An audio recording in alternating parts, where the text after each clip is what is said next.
আলাইকুম ওয়া রাহমাতুল্লাহি ওয়া বারাকাতুহু। কি রাজাহাটের ভাইরা ঘুমাইছেন নাকি? ঘুমান নাই? ঘুমের মধ্যে ছিলেন কয়জন? একটু হাত তুলে দেখেন। ওই যে দেখেন পিছনে হাত তুলছে তিনজন, ওনারা ঘুমাইছিলেন। ওই তিনজন বাদ, আমরা সবাই জাগ্রত আছি তো? একবার জোরে বলেন তো আলহামদুলিল্লাহ। জেগে থাকা মানুষ কথা কি আস্তে কয় না জোরে কয়? ঘুমের মানুষ স্বপ্নে স্বপ্নে কথা কয়, তারা কি চিৎকার করে কথা কয়? তাহলে আমরা জাগ্রত তো? জেগে থাকা মানুষের মতো সজোরে সালামের জবাব দেব ইনশা। আসসালামু আলাইকুম ওয়া রাহমাতুল্লাহি ওয়া বারাকাতুহু।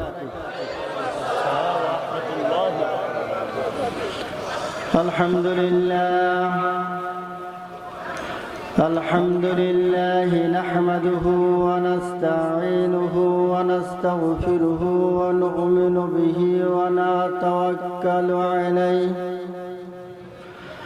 ওয়া নাউযু বিল্লাহি মিন শুরুরি আনফুসিনা ওয়া মিন সাইয়্যাতি আ'মালিনা। من يهد الله فلا مضل له ومن يضلله فلا هادي له ونشهد أن لا إله إلا الله وحده لا شريك له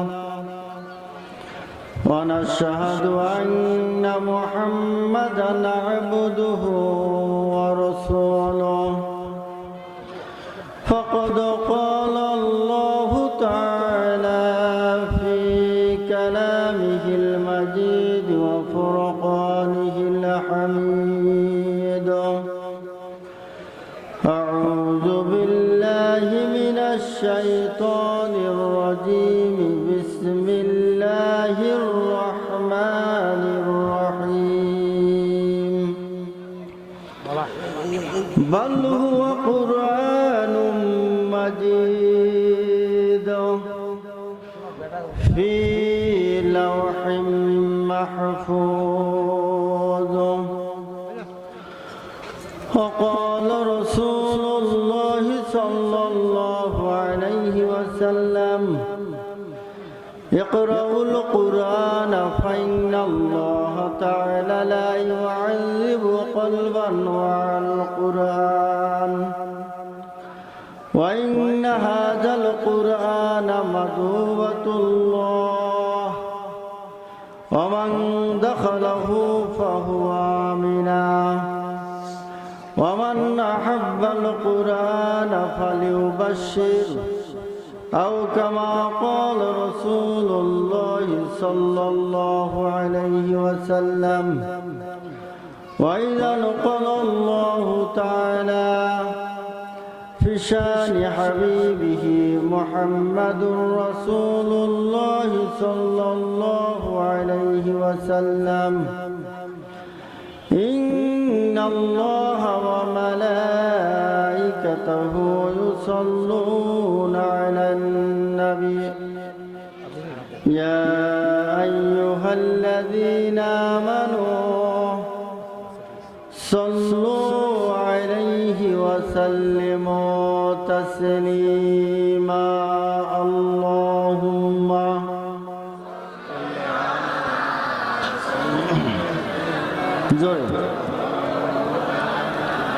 وعلى آل سيدنا.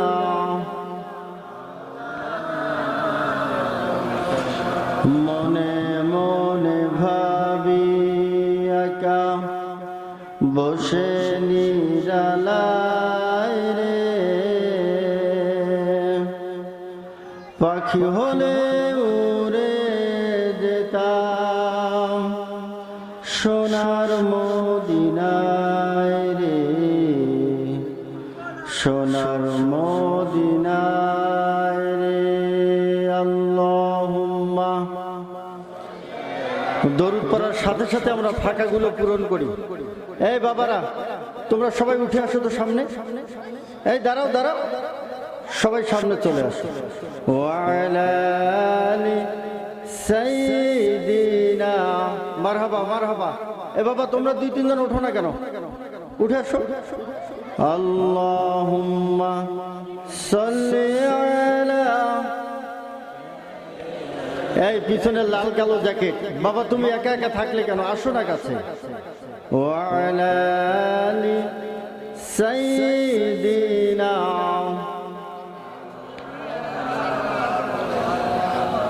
যেতে যদি পারতাম সেথা জুড়াইতো প্রাণের ব্যথা, পাক মদিনার পথের ধুলি মাখতাম আমার গায়ে রে, মাখতাম আমার গায়ে রে। মনে মনে ভাবি একা বসে নিরালায় রে, পাখি হলে উড়ে যেতাম সোনার মদিনায় রে, সোনার মদিনায় রে। আল্লাহুম্মা, পিছনে যে কয়জন ভাই আছেন সামনে চলে আসেন ভাই, একটু সামান্য সময়, একটু আগে আসেন জি, সামান্য সময়ের জন্য। ওয়ালা আলি, একজনও উঠে না যায়। আর যে কয়জন ভাই আমার ডানে দাঁড়িয়ে আছেন ভাই, একটু ভিতরে আসি, একটু পরে দোয়া করে দেব, চলে আসেন। এই যে কালো জ্যাকেট আলা বাবা আসো।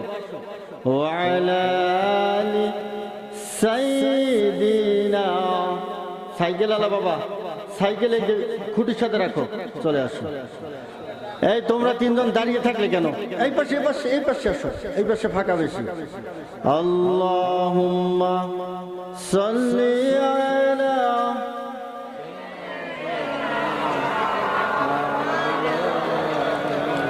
ওয়ালা আলি সাইয়্যিদিনা। আমরা নামাজের মধ্যে একটা দরুদ পড়ি, সেই দরুদের নাম কি? একটু জোরসে বলেন, সেই দরুদের নাম কি? আমরা সবাই জানি না না জানি? এই দরুদটা যদি একবার পড়িতে খুব কষ্ট হবে নাকি? সবাই মিলে একবার জোরে পড়তে পারবো তো ইনশাআল্লাহ? সবাই মিলে একবার দরুদে ইব্রাহিম পড়ি। আল্লাহুম্মা সাল্লি আলা মুহাম্মাদিন ওয়া আলা আলি মুহাম্মাদ কামা সাল্লাইতা আলা ইব্রাহিম ওয়া আলা আলি ইব্রাহিম ইন্নাকা হামিদুম মাজিদ।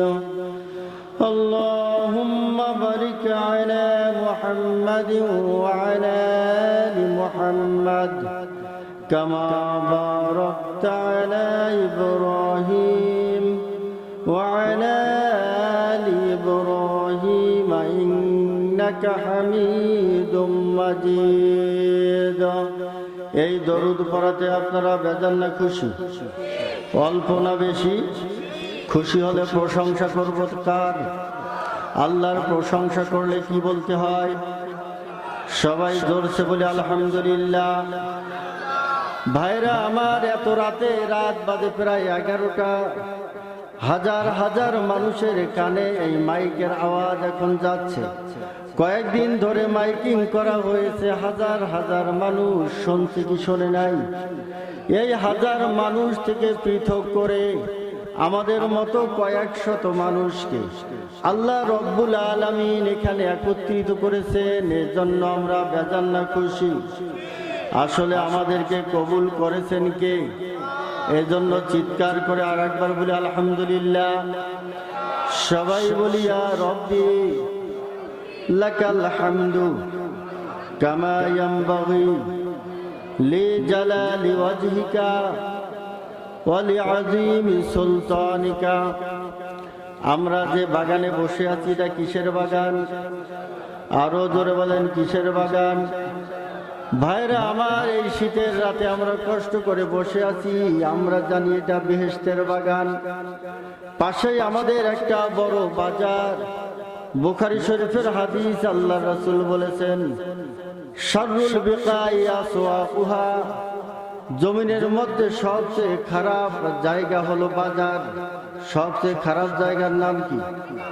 এজন্য আল্লাহ রাসূলের সাহাবীরা বাজারে গেলে ছটফট করতেন, কতক্ষণে বাজার থেকে বের হয়ে যাবেন। সুবহানাল্লাহ। আর আমরা বাড়িতে ছটফট করি, কতক্ষণে বাজার যাব, একটা চা খাবো, গল্প করব। কথা কি মিথ্যা কইলাম নাকি? যত অপকর্মের কেন্দ্র বিন্দু হইল বাজার। এই জন্য প্রয়োজন ছাড়া বাজারে যেতে নিষেধ করেছেন মুহাম্মাদুর রাসূলুল্লাহ। পাশেই নিকৃষ্ট জায়গা বাজার।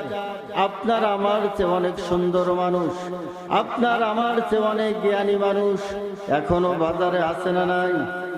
বিনা প্রয়োজনেও অনেকে আছে না নাই?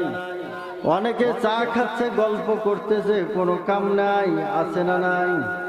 অনেকে ওয়াজ শুনবার জন্য বাড়ি থেকে বের হয়েছে, এখন রাস্তার ধারে পান খাচ্ছে, এমন লোক আছে না নাই? আশেপাশে যে ভাইরা আমার বেকার সময় কাটাচ্ছেন, যারা এখনো দোকানে দোকানে ঘুরছেন, চায়ের দোকানে ঘুরছেন, পানের দোকানে ঘুরছেন, ভাইরা আমার ওই চায়ের দোকান, পানের দোকান কালকেও পাওয়া যাবে কি যাবে না?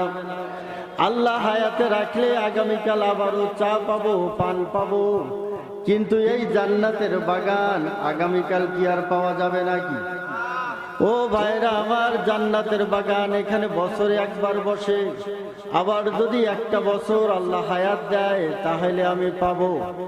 গত বছর অনেক মানুষ এমনও থাকতে পারেন এই জান্নাতের বাগানে ছিলেন, এ বছর অনেকেই নাই, আছে না নাই?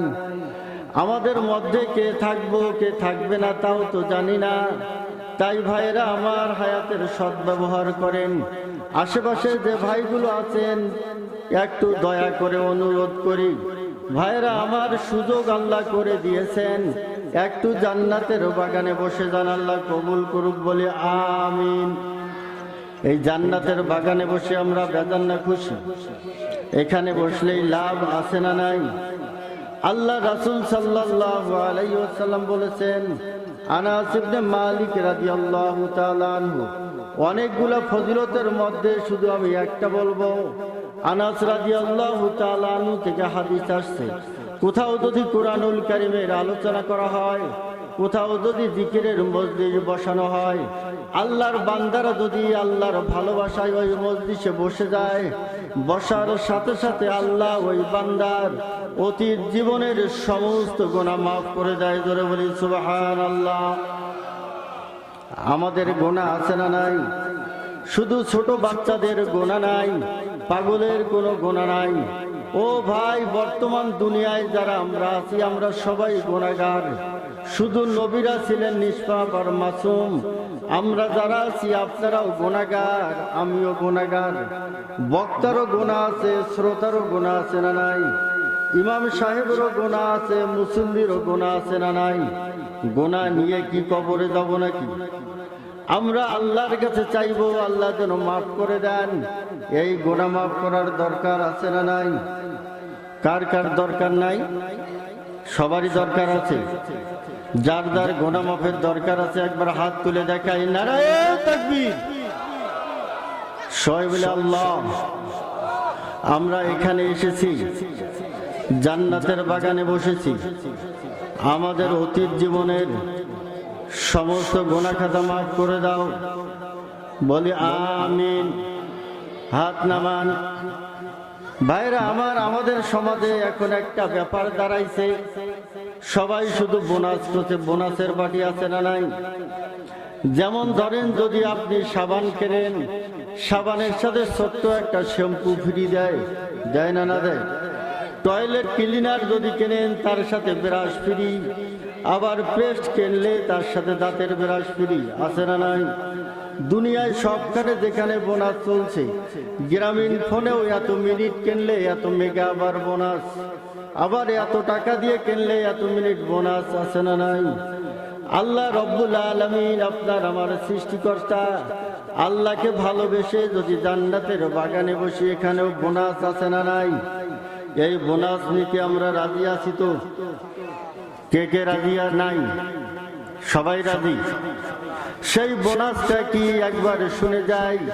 আনাস রাদিয়াল্লাহু তাআলা আনহু থেকে হাদিসটা এসেছে, আল্লাহ রাসূল বলেছেন, আমার কোন উম্মত যদি কোরআনের মজলিসে বসে যায়, বসার সাথে সাথে আল্লাহ তার গুনাহগুলো মাফ করে দেয়। আর ওই মজলিসের শেষ পর্যন্ত যদি মানুষটা থাকে, যতগুলা গুনাহ মাফ করে দেয়, আল্লাহ ততগুলা নেকি তার আমলনামায় ভরে দেয়। ধরে বলি সুবহানাল্লাহ। আল্লাহর এই বোনাস নিতে আমরা রাজি আছি তো? কারা কারা রাজি আছি একবার হাত তুলে দেখায়, নারায়ে তাকবীর। সবাই বলি আল্লাহ আমাদের গুনাহ মাফ করে দাও, তার পরিবর্তে নেকি দাও। এখন এইটা পাওয়ার শর্ত হইল শেষ পর্যন্ত থাকা, দোয়া পর্যন্ত থাকা। আমরা দোয়া পর্যন্ত থাকবো তো? সবাই জোরে বলি ইনশাআল্লাহ। আরো জোরে বলি ইনশাআল্লাহ। দোয়া পর্যন্ত থাকবো। আল্লাহ তুমি তৌফিক দাও। সবাই বলি আমিন। একটু চা লাগবে, চা দেবে কি? একটু জিকির করি লা ইলাহা ইল্লাল্লাহ,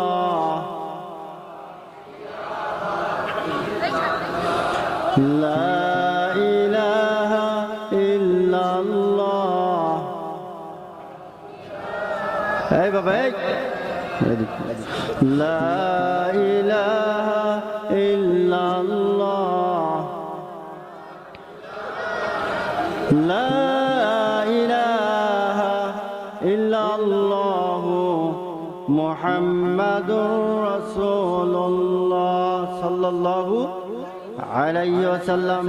ভাই আপনার পিছনের বাচ্চাটাকে এখানে পাঠান। বাবা এখানে আসো।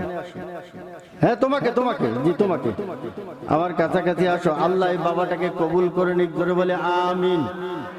আমরা সবাই শেষ পর্যন্ত থাকবো তো ইনশাআল্লাহ। ভাইরা আমার, আমি আসার আগে আমাদের রাজারহাটের সন্তান মাওলানা মামুনুর রশিদ কথা বলে গেছেন। একটু আগে আমাদের বাজার যদি একবার দরুদ পড়ে, আল্লাহ তার ইজ্জত 10 গুণ বাড়াই দেয়। ধরে বলি সুবহানাল্লাহ। আপনি আমি যদি আল্লাহর রহমত পেতে চাই, আপনি আমি যদি আমার গুনাহগুলো মাফ করতে চাই, আপনি আমি যে পজিশনে আছি ইজ্জত যদি বাড়াতে চাই, আল্লাহর কাছে আমার দাম বাড়ুক এটা যদি আমি চাই, তাহলে দরুদের কোনো বিকল্প নাই। আজ থেকে বেশি বেশি দরুদ পড়ব ইনশাআল্লাহ। এখন একবার জিকির করি লা ইলাহা ইল্লাল্লাহ,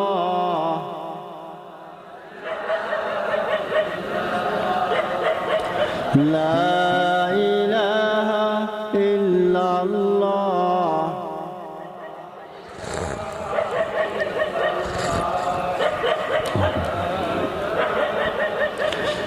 লা মাহবুবা ইল্লাল্লাহ, লা মাহমুদা ইল্লাল্লাহ, লা মাহবুবা ইল্লাল্লাহ, লা মাহবুবা ইল্লাল্লাহ, লা ইলাহা ইল্লাল্লাহ। জোরে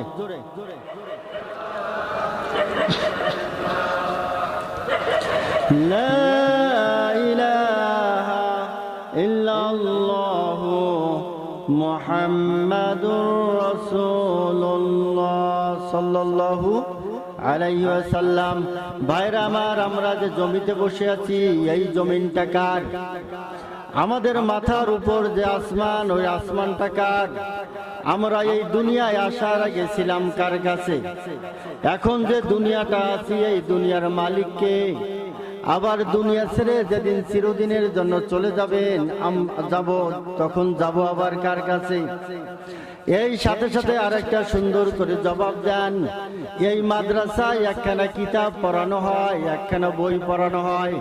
সেই বইটার নাম হলো আল কোরআন। ওই বইটারও মালিক কে? আরো জোরে বলেন, বইটার মালিক কে? আসমানের মালিক যে আল্লাহ, জমিনের মালিক যে আল্লাহ, আপনারও মালিক যে আল্লাহ, আমারও মালিক যে আল্লাহ। দুনিয়ায় আসার আগে ছিলাম যে আল্লাহর কাছে, মরার পরেও যাব সেই আল্লাহর কাছে। সেই আল্লাহর বইখানা এই মাদ্রাসায় পড়ানো হয়, যার নাম হলো আল কোরআন। জোরে বলি সুবহানাল্লাহ। আমরা আল্লাহকে ভালোবাসি না ঘৃণা করি? যারা কথা বলে না তারা আল্লাহকে ঘৃণা করেন? আরো জোরে বলেন, আল্লাহকে ঘৃণা করেন? কারা কারা আল্লাহকে ভালোবাসেন একবার হাত তুলে দেখাই। সবাই বলে আল্লাহ আমাদের ভালোবাসাকে কবুল করে নাও, আমিন। ও ভাই, হিন্দুকে যদি বলেন তুমি কি কাকে ভালোবাসো, ও বলবে যে আমি আমার ভগবানকে ভালোবাসি, বলবে কি বলবে না?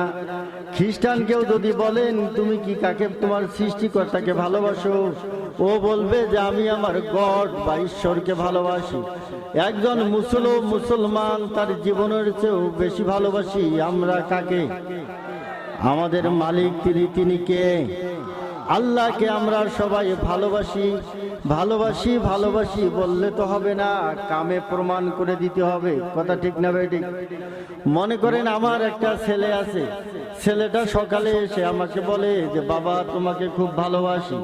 ছেলেকে বললাম যে বাবা এক গ্লাস পানি দাও, খালি পেটে পানি খাবো। কয় যে বাবা তোমাকে ভালোবাসি কিন্তু পানি দিতে পারবো না। একটু পরে বাইরে যাচ্ছি, বললাম যে বাবা আমি বাইরে যাচ্ছি, আমার জুতা দুইটা একটু আগাই দাও। ছেলে বলতেছে বাবা ভালোবাসি কিন্তু জুতা আগাইতে পারবো না। আবার যখন আমি বাড়িতে ফিরে আসলাম, ছেলেকে বললাম যে বাবা গাওটা ঘেমে গেছে, একটু আমার তোয়ালেটা দাও, গামছাটা দাও। ছেলে ঘর থেকে বলতেছে বাবা তোমাকে অনেক ভালোবাসি কিন্তু গামছাটা তুমি নিজ হাত দিয়ে নাও। এরপরে যখন আমি গোসলখানায় যাচ্ছি, ছেলেকে বললাম যে বাবা আমার গোসলখানার দিকে একটু লুঙ্গিটা নিয়ে আসো। ছেলে আমার বলতেছে বাবা তোমাকে অনেক ভালোবাসি কিন্তু তোমার লুঙ্গিটা তুমি নিয়ে যাও। এই ছেলে কি আসলে আমার ভালোবাসে না আর কি করে? আরো জোরে কারণ ভালোবাসে না আর কি করে? এই ছেলে কি আমি ভালোবাসবো না দুই চারটে দেব? তখন আমার দায়িত্ব হলো, লাঠির নাম হেদায়েত আলী, ডাঙের উপর ঔষধ নাই। কথা ঠিক না বেটি? যে এই বেটাক বনবনা করার জন্য মায়ের উপর কোনো ওষুধ আছে? এজন্য লাঠির নাম হেদায়েত আলী, মায়ের উপর ওষুধ নাই। এই ছেলে ধরিয়ে নিয়ে তোর ভালোবাসার দরকার নাই, কোমর থেকে নিচ পাশে যদি মোটামুটি কিছু দিয়ে 1 মাস হাসপাতালে থোয়া যায় তা উইয়ার ভালোবাসা কি সাইজত পড়বে কি পড়বেন নাই? তখন বুঝে যাবে যে ভালোবাসা ঠিক আছে না নাই। কথা ঠিক না বেটি? ও ভাই, আপনি আমি আল্লাহকে ভালোবাসি কিনা এইবার আমি আপনাদের কাছে সেই প্রমাণটা নিতে চাই। ছেলে বারবার বলে ভালোবাসি কিন্তু বাপের কথা শোনে না। ওই ছেলের সাথে বাবার ভালোবাসার সম্পর্ক আর থাকার কথা না। আমিও বলি আল্লাহকে ভালোবাসি, আল্লাহকে ভালোবাসি। আল্লাহর কথাগুলো যদি না শুনি তাহলে কি আল্লাহর সাথে ভালোবাসার সম্পর্ক থাকবে? আরো জোর বলেন, ভালোবাসার সম্পর্ক কি থাকবে? এখন বাপের কথাগুলো তো কানে শোনা যায়, আল্লাহর সাথে কথা কি এখন আমি বলতে পারবো? আল্লাহর কথা কি কানে শোনা যায়? আমার কথার জবাব কি আল্লাহ ডাইরেক্ট দেয় সেটা কি শোনা যায়? একজন মানুষ ডাইরেক্ট আল্লাহর সাথে কথা বলতে পারতেন, ওনার কথাও আল্লাহ শুনতো, আল্লাহ তার কথা ডাইরেক্টলি শুনতেন। এমন একজন নবী ছিলেন, সেই নবীর নাম কি জানেন না সবাই? সেই নবীর নাম কি? মূসা আলাইহিস সালাম। বাবা আদম থেকে শুরু করে আমাদের নবী মুহাম্মাদুর, কথা কয় না, মুহাম্মাদুর রাসূলুল্লাহ সাল্লাল্লাহু আলাইহি ওয়াসাল্লাম পর্যন্ত কয় লাখ নবী ছিল ভাই? 1,24,000, মতান্তরে 2,24,000, মাঝখানে নাই কত? এই পোলাপান তোমরা কথা বলো, মুরব্বীরা বোঝে কম। 1,24,000 পয়গম্বর, মতান্তরে 2,24,000, মাঝত নাই কত? আরে 19-20 হইলে না হয় মানলে হয়, 19 আর 20, 15 আর 16 হইলে মানি নেওয়া যায়। কিন্তু আপনি 15-র পর যদি 115 কন, মাদত 100 নাই, এটা কি মানি নেওয়া যায়? এই জোরে কন, মেনে নেওয়া যায়? এই কথাটাই প্রমাণ করে দিয়ে কথাটা হচ্ছে জাল কথা। কি কথা? কারণ ভাল কথার মধ্যে এতটা ফাঁক থাকার কথা না, জাল কথা এই কারণে এর মধ্যে ফাঁক আছে না নাই? 1,24,000 মতান্তরে 2,24,000, এই কথাটা আসলে ভালো কথা না, এই কথাটা হলো জাল কথা। এই কথাটা কি কথা? জাল কথা। আল্লাহ অসংখ্য নবী রাসূল এই দুনিয়াতে পাঠিয়েছেন। কত সংখ্য? আরো জোরে বলেন কত সংখ্যক? আল্লাহ অসংখ্য নবী রাসূল এই দুনিয়াতে পাঠিয়েছেন, এর মধ্যে শুধুমাত্র একজন নবী আল্লাহর সাথে ডাইরেক্ট কথা বলতেন, সেই নবীর নাম হলো মুসা কালিমুল্লাহ। সবাই জোরে বলি সুবহানাল্লাহ। এই যে বিনা তারে কথা বলা যায়, মোবাইল ফোনের ধারণা মুসা আলাইহিস সালামের এই ঘটনা থেকে বিজ্ঞান আবিষ্কার করছে। খ্রিস্টানরাও জানে যে মুসলমানের কিতাবে কোনো মিথ্যা কথা লেখা নাই, তাই খ্রিস্টানরা চিন্তা করলো মুসলমানের কিতাবে আছে মুসা দুনিয়া থেকে আল্লাহর সাথে কথা বলছে, তাহলে তো তারটার কিছু নাই, তাহলে অবশ্যই বিনা তারে কারোর সাথে কথা বলা সম্ভব। এখান থেকে মোবাইল ফোনের ধারণা আসছে। আমি যেহেতু সংক্ষিপ্ত কথা বলবো, এই মুসা আলাইহিস সালাতু ওয়াস সালাম একদিন তুর পর্বতে গিয়ে আল্লাহকে বলতেছেন, আল্লাহ আমার কত বড় সৌভাগ্য, এর আগেও তুমি দুনিয়ায় কারোর সাথে কথা কব নাই, আমার পরেও তুমি দুনিয়াতে মনে হয় কারোর সাথে কথা কবা না। আল্লাহ তোমার কাছে আমরা আর একটা জানার ইচ্ছা, আল্লাহ আগে তো কারোর সাথে কথা কব নাই, আমার পরে দুনিয়ায় তুমি কি আর কারোর সাথে কথা কবা নাকি? কারণ আল্লাহ শুধু তার সাথে কথা কইছে, আর কারোর সাথে যদি কথা না কয় তার দামটা বাড়লো না কমলো? আরো দরকার বাড়লো না কমলো? বাড়লো। আমার মতো যদি আর কেউ না হয়, সবাই যদি আমার প্রশংসা করে, আমার কি ভালো লাগবে না খারাপ লাগবে? মুসা আলাইহিস সালাম অনেক আশা করে আল্লাহর কাছে বলল, আল্লাহ আর কারোর সাথে আপনি কথা বলবেন কিনা? আল্লাহ বলল যে, ও আমার মুসা, আমি যে তোমার সাথে কথা বলতেছি মুসা, তোমার আর আমার দূরত্ব কতটা, ফাঁক কতক্ষণ? মুসা আলাইহিস সালাম কয় যে, আল্লাহ বেশি তো ফাঁক নাই, আমিও তুর পর্বতে, আল্লাহ তুমিও তুর পর্বতে, এই তো আমরা দুইজনে পর্বতে কথা বলতেছি। আল্লাহ কয় যে, মুসা তুমি ভুলের মধ্যে আছো, আর রহমান আলাল আরশি ইস্তাওয়া, আমি আল্লাহ আমার আরশে বসে তোমার সাথে কথা বলছি। ধরে বলি সুবহানাল্লাহ। কিন্তু মুসা, একটা বিষয় তোমার জানা দরকার, তোমার মরণের পরে দুনিয়াতে আমি একজন আটজন মানুষের সাথে কথা বলবো না, অসংখ্য মানুষের সাথে কথা বলবো। ধরে বলি সুবহানাল্লাহ। মুসা আলাইহিস সালামের মনটা এবার খারাপ হয়ে গেল। মুসা আলাইহিস সালাম বলতেছেন, আল্লাহ এই মানুষগুলা কারা? আল্লাহ বলতেছেন, ও নবী মুসা, দুনিয়ার শেষ প্রান্তে এসে আমার প্রিয় হাবিবুল্লাহ মুহাম্মাদুর রাসূলুল্লাহ আল্লাহর জমিনে আসবে, তাকে আমি একটা কিতাব দেব, সর্বশেষ এবং সর্বশ্রেষ্ঠ আসমানি কিতাব, যেই কিতাবটার নাম হবে কুরআনুল কারীম। সেই কিতাবটার নাম কি? কুরআনুল কারীম।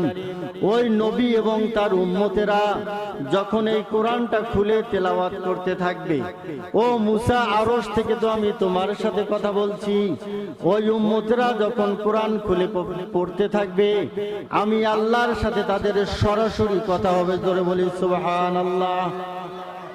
ভাইরা আমার, এই দুনিয়ায় আসমানি কিতাব কয়টা আসছিল? দুনিয়ায় আসমানি কিতাব কয়টা আসছিল? 104 খানা। কয়খানা? 104 খানা। 104 খানার মধ্যে শ্রেষ্ঠ আসমানি কিতাব কয়টা? 4টা। এই 4টার মধ্যে সর্বশ্রেষ্ঠ আসমানি কিতাব কয়টা? সেই সর্বশ্রেষ্ঠ আসমানি কিতাবের নাম কি? কুরআনুল কারীম। এই যে 104টা আসমানি কিতাব, একটু খেয়াল করে শোনেন, 104টার মধ্যে 3টাকে বলা হয় কিতাবুল্লাহ, মানে আল্লাহর কিতাব। 103টে আসমানি কিতাবকে কি বলা হয়? কিতাবুল্লাহ বা আল্লাহর কিতাব।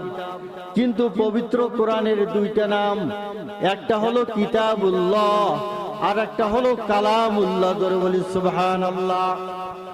103টা কিতাবকে কোন কিতাবে কালামুল্লাহ, আল্লাহর কালাম বলা হয় নাই, আল্লাহর কথা বলা হয় নাই, বরং বলা হয়েছে কিতাবুল্লাহ, আল্লাহর কিতাব, আল্লাহর বই। আর কোরআনকে বলা হয়েছে কিতাবুল্লাহ, আল্লাহর বই, পাশাপাশি বলা হয়েছে কালামুল্লাহ, আল্লাহর কথা। জোরে বলি সুবহানাল্লাহ। দুনিয়ায় বসে আল্লাহর সাথে কথা বললে, যে উম্মত আল্লাহর সাথে কথা বলে, এই উম্মতের দাম কম না বেশি? আরো জোরে বলেন, কম না বেশি? এই কোরআনের সাথে যদি আমরা সম্পর্ক রাখি, তা আমাদের দাম কি বাড়বে না কমবে? কথা জোরে বলতে হবে, আমাদের দাম বাড়বে না কমবে? অবশ্যই বাড়বে কি বাড়বে না? এই কোরআনকে আমাদের সাথে রাখতে হবে, কোরআনকে ভালোবাসতে হবে। আল্লাহর কথা যদি শুনতে হয়, জানতে হয়, কোরআনের কোনো বিকল্প নাই। এই কারণে কোরআনের ভালোবাসা আমরা কলিজায় রাখবো ইনশাআল্লাহ। কোরআনকে আমরা কিভাবে ভালোবাসবো কয়েকটা উদাহরণ দিয়ে আমি শেষ করব, শুধুমাত্র কোরআনের ভালোবাসা বোঝানোর জন্য। ভাইরা আমার, আল্লাহ রাসূলের সাহাবীদের পরে সবচেয়ে বেশি মর্যাদা ছিল তাবিঈদের। তাবিঈদের মধ্যে এক শ্রেষ্ঠ মুফাসসির ছিলেন ইকরামা রাহমাতুল্লাহি আলাইহি। নাম কি? ইকরামা। কি নাম? ইকরামা। ইকরামা রাহমাতুল্লাহি আলাইহি তাবিঈদের মধ্যে শ্রেষ্ঠতম মুফাসসির ছিলেন। ইকরামা রাহমাতুল্লাহি আলাইহি যখন কোরআন খুলে পড়া শুরু করতেন, কোরআন পড়তে পড়তে মাঝে মাঝে উনি কোরআনটাকে বুকের সাথে চাপা দিয়ে অজ্ঞান হয়ে যেতেন। বলি আল্লাহু আকবার। কোরআন পড়তে পড়তে হঠাৎ করে চিৎকার করে বলতেন, হাজা কালামু রব্বি, হাজা কালামু রব্বি। এটা হলো আমার আল্লাহর কথা, আমার আল্লাহর রবের কথা, এটা আমার রবের কথা, এটা আমার আল্লাহর কথা। এই কথা বলতে বলতে হাউমাউ করে কাঁদতেন, আর কোরআন বুকে চাপা নিয়ে উনি চিৎকার দিয়ে অজ্ঞান হয়ে যেতেন। জোরে বলে আল্লাহু আকবার। তাহলে কোরআন তারা কত ভালোবাসতেন, কোরআন তারা কত ভালো বুঝতেন। এই কোরআনকে আমাদের অন্তর দিয়ে ভালোবাসতে হবে। আর দু একটা উদাহরণ দেই। কোরআনের দাম কত বেশি এটা আমি বুঝতাম না। আমি যখন ভার্সিটিতে পড়ি, রাজশাহী ইউনিভার্সিটি, সৈয়দ আমির আলী হলে থাকতাম। লক্ষ্মীপুরের একজন ইমাম ছিলেন, আমাদের নামাজ পড়াতেন, অনেক বড় আলেম ছিলেন। আবুল হাসেম সম্ভবত, তখনই উনি অনেক বুড়ো মানুষ। আল্লাহ তার কবরটাকে জান্নাত বানিয়ে দেখ, বলে আমিন। এই হুজুর আমাকে অনেক বেশি পছন্দ করতেন, স্নেহ করতেন। এই সবেমাত্র ভার্সিটিতে ভর্তি হয়েছি, এখনো এদিকে ফাজেল টাইটেল পড়ি নাই, আলেমও হই নাই। হুজুর পছন্দ করেন, এই কারণে আমাকে নিয়ে যায়। কোরআন অত সহি ভাবে পড়তে পারতাম না। হুজুর আমাকে সহি কোরআন পড়াতেন। হুজুর পড়ান, আমি একটা করে পাতা উল্টাই আর কোরআন পড়ি। একদিন আমি ডাইনের পাতাগুলো ডাইন হাত দিয়ে উল্টাই, বামের পাতাগুলো আমি বাম হাত দিয়ে উল্টাই। যেই কোরআনের একটা পাতা আমি বাম হাত দিয়ে ধরছি, হুজুর খপ করে আমার হাতটা ধরে ফেলছে। আমি তো অবাক হয়ে গেলাম, হুজুর হাত ধরলেন কেন? কয়ে বাবা এটা কি করলো?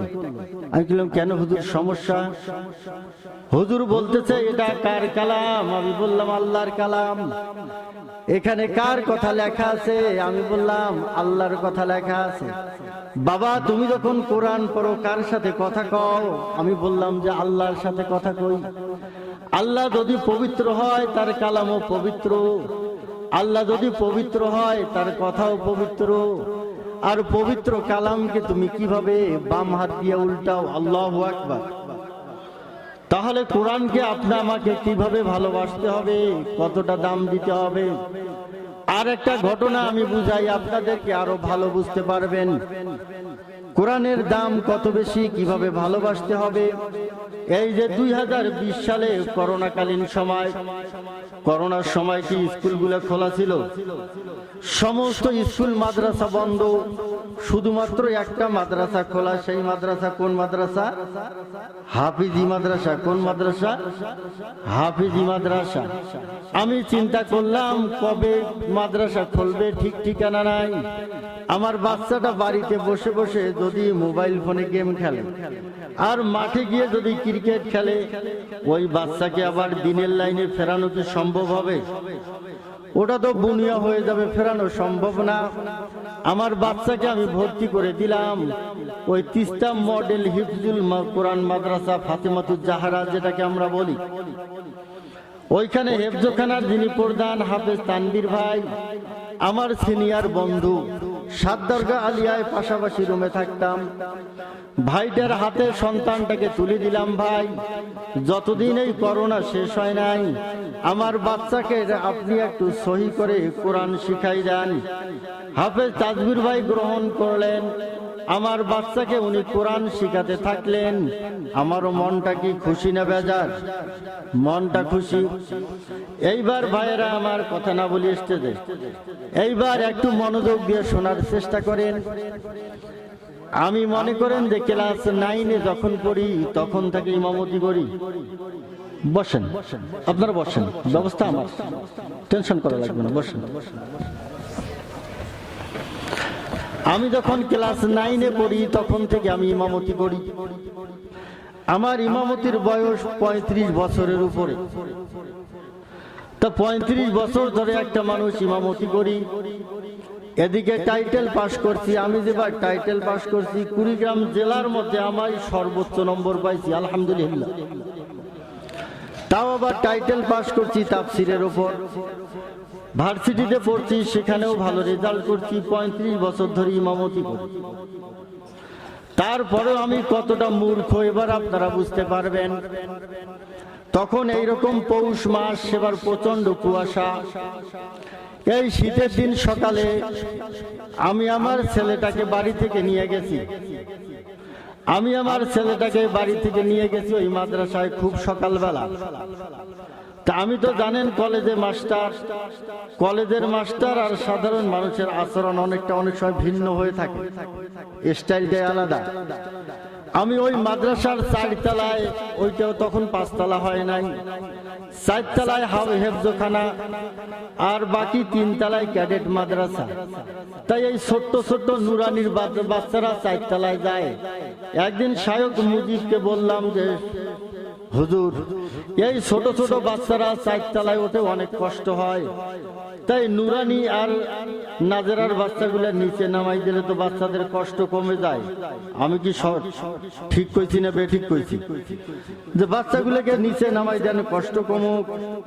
উনি মাটির দিকে তাকাই বললেন যে হাবিবুল্লাহ ভাই, আল্লাহর কালাম যেটা, সেটা কি উপরে রাখবো না নিচে রাখবো? আল্লাহু আকবার বলবেন না? আল্লাহর কালামকে কি উপরে রাখবো না নিচে রাখবো?